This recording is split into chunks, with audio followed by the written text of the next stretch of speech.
धरती सब कागद करां, लेखनि सब बन राई। सात संबंध की मसी करां, गुरु गुण लिखा न जाई। गुरुओं का स्थान भगवान से भी ऊंचा बताया गया है।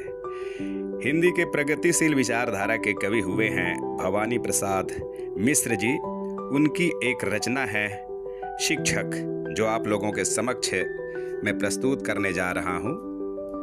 बेटा मत पूछ कि शिक्षक कौन है, तेरे प्रश्न का सटीक उत्तर तो तेरा मौन है। शिक्षक न पद है, न पेशा है, न व्यवसाय है, ना ही गृहस्थी चलाने वाली कोई आय है। शिक्षक सभी धर्मों से ऊंचा धर्म है, गीता में उपदेशित माँ फलेशु वाला कर्म है। शिक्षक एक प्रवाह है, मंजिल नहीं राह है। शिक्षक पवित्र है, महक फैलाने वाला इत्र है। शिक्षक स्वयं जिज्ञासा है, खुद कुआं है पर प्यासा है। वह डालता है चांद सितारों तक को तुम्हारी झोली में, वह बोलता है बिल्कुल तुम्हारी ही बोली में। वह कभी मित्र, कभी माँ, तो कभी पिता का हाथ है। साथ न रहते हुए भी ताउम्र का साथ है। वह नायक, खलनायक, तो कभी विदूषक बन जाता है। तुम्हारे लिए न जाने कितने मुखौटे वह लगाता है। इतने मुखौटों के बाद भी वह संभाव है, क्योंकि यही तो उसका सहज स्वभाव है। शिक्षक कबीर के गोविंद से बहुत ऊंचा है। कहो भला कौन उस तक पहुंचा है। वह न वृक्ष है, न पत्तियां हैं, न केवल खाद है। वह खाद बनकर हजारों को पनपाता है और खुद मिटकर उन सब में लहराता है। शिक्षक एक विचार है, दर्पण है, संस्कार है। शिक्षक न दीपक है, न बाती है, न रोशनी है। वह स्निग्ध तेल है, क्योंकि उसी पर दीपक का सारा खेल है। शिक्षक तुम हो, तुम्हारे भीतर की प्रत्येक अभिव्यक्ति है।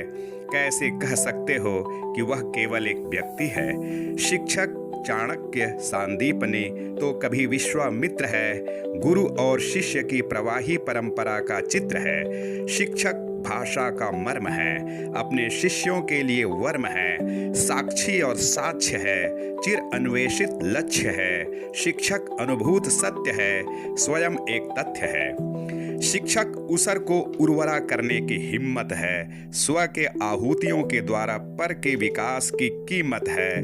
वह इंद्रधनुष है, जिसमें सभी रंग हैं। कभी सागर है, कभी तरंग है।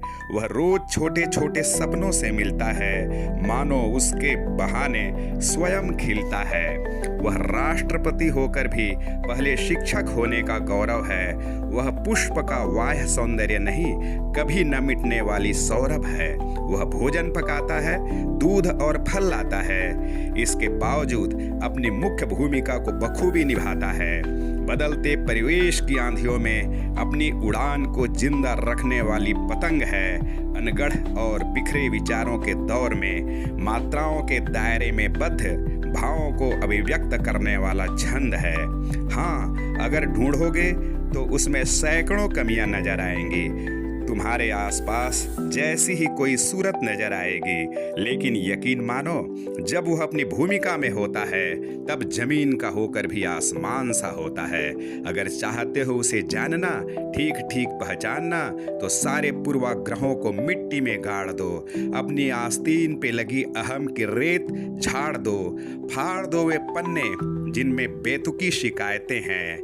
उखाड़ दो वे जड़ें जिनमें छुपी निजी फायदे हैं। फिर वह धीरे धीरे स्वतः समझ आने लगेगा, अपने सत्य स्वरूप के साथ तुम में समाने लगेगा।